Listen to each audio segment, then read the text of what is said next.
What's going on YouTube? Lord of Houston, known as LTH, coming at you with a video. 713 the Bio City, we in the building. Or let me rephrase that.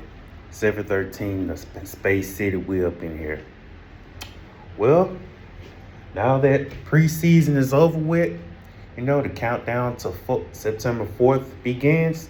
Even though the Texans do happen to play football September 7th when they travel to Southern California to take on the Rams in SoFi Stadium, which I'll do a preview video about that. But until then, of course I got to get my week one picks out the way soon. But until then, I'm going to be doing the preview on the 2025 Houston Texans. Now, how do I feel about the 2025 Houston Texans? Well, back-to-back years, 10-7s, back-to-back AFC South championships. And of course, they failed once again to reach an AFC championship game for the first time, falling at the hands of the Kansas City Chiefs and Arrowhead. All because, Stroud got beat up. O-line couldn't do their job, couldn't score points when it mattered in KC, and same with the Ravens in the playoffs. Though I do understand that L in that 2023 divisional matchup with Baltimore, but the past is the past. So it's all about 2025 at this point. So I've been thinking, how can the Houston Texans make noise in 2025? And let me throw this out there. I got them projected to finish 11-6 in 2025. But I gotta say, how can the Houston Texans, on my mind, how can the Houston Texans, make heavy noise in 2025? Well, before I talk about that, considering the fact that they only had one win against playoff teams, which happened to be the Buffalo Bills, in which they won on a Fairbairn 59-yard field goal, in which I thought he was going to end up missing, but it ended up going right, and it then went through. That's when they debuted their H-Town blue uniforms, by the way. Though Buffalo nearly came back, but Houston, held off Buffalo. But considering one win against playoff teams, not going to get the recognition that any team wants to fight and earn. Because you want to earn respect, you got to handle business against, big teams and / playoff teams at that, such as the Baltimore Ravens, in which they don't match up well against, the team that beat the hell out of them on Christmas Day. And of course, you got to show that they can beat Patrick Mahomes for sure. So if they can achieve at least, about 5 playoff wins, no, not 5 playoff wins, I'm tripping, 5 or 6 wins against playoff teams, which I'll have to admit that seems to be a little bit too high for me, but I could be wrong. They could finish above or under 5 wins against playoff teams, because, like I say, 1 win last year versus playoff teams, not going to cut it, considering the fact that they endured bad losses such as, the New York Jets on Halloween, Week 12 versus the Titans, which was the most disgusting loss of 2024 at that. And of course, they had a chance, the Detroit Lions had a 23-7 lead on Sunday Night Football, blew that game, losing on a opposing last-second field goal. and of course, second half issues, the injuries, key injuries, the injury bug at that, mid to late in the year, prayers to Tank Dell, hopefully he could come back in 2026, in which I see happening. And Stephon Diggs, who's now with New England, lost him, during that matchup against the Colts at home, in which Houston won. I mean, this was a team that, because of the moves they made last offseason, it was saying that last year will be the year that they make noise. But, thanks to their inabilities to, make a statement. Hey, let's just say that I was glad that I didn't get my hopes up too high, because knowing how the Texans tend to play down to their potential, not just against, the juggernauts in the AFC, but also against bad teams as well, in which they shouldn't be losing to. So,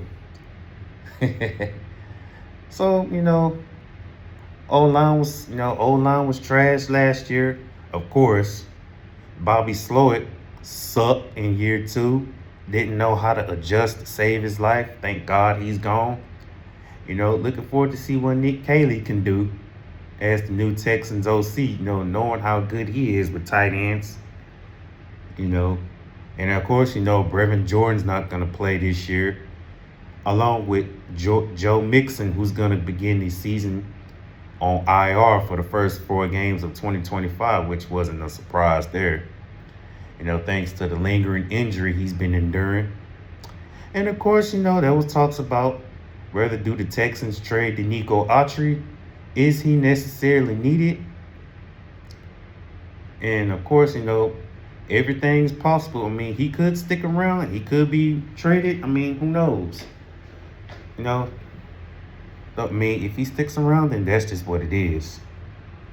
And of course, I'm rooting for Dalton Schultz to bounce back after a disappointing 2024, since he didn't, replicate the good year he had in 23 in his first year with the team. And of course, I'm looking forward to see what, Nick Chubb and Woody Marks can bring.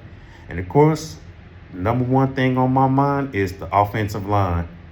And I'm not worried too much about the defense. Yeah, they could be without Chauncey Gardner-Johnson. And, Jimmy Ward's dealing with legal issues. Though they did recently sign Jalen Mills. So if he can fill in for some games until Chauncey Gardner comes back, that'll be great. But other than that, not too worried about the defense. D-line is loaded. The linebackers, and hopefully Christian Harris doesn't, begin the season missing games like he did last season. Now that's something to watch out for. I mean, back-to-back 10-7s, but, a 4 seed, and yeah, they beat the hell out of Justin Herbert and the Chargers, but like I just mentioned, failing to make an AFC championship game for the first time, every playoff appearances, no conference title game appearances. Now, do that actually change this year? Honestly, it's kind of early to answer that because, knowing that September is fast approaching, yeah, I could see this team winning the division, but I don't even want to think about, the playoffs right now since, I want to think about how the Houston Texans are going to handle business in 25. Knowing that they got 2 receivers from Iowa State, see how Jaden Higgins and Jalen Knowles going to do things, and how the offensive line is going to, how the new look O-line is going to fare. With Laramie Tunsil gone, Kenyon Green behind gone, and Shaq Mason gone. I mean, I appreciate Laramie Tunsil's time in Houston. Still a great left tackle, but just a penalty machine.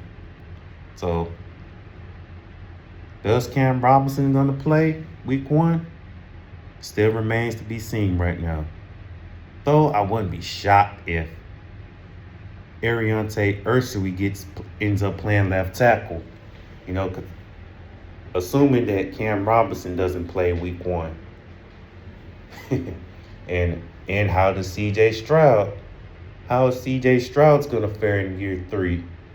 I mean, yeah, he was iffy in year 2. I'll admit that. You know, wasn't the same as his rookie year, but rooting for him to ball out in year 3. You know, it's gonna have Nico Collins. I could see him balling out. You know, I mean, yeah, injuries. To start the season sucks, but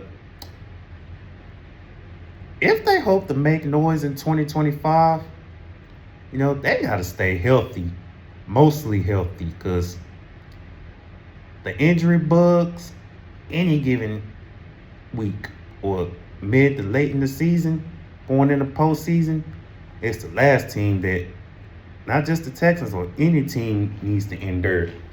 And also, of course, they got to show that they can win against, AFC juggernauts like the Baltimore Ravens and the Kansas City Chiefs. And, since, they both been a bigger throne on the Texans side.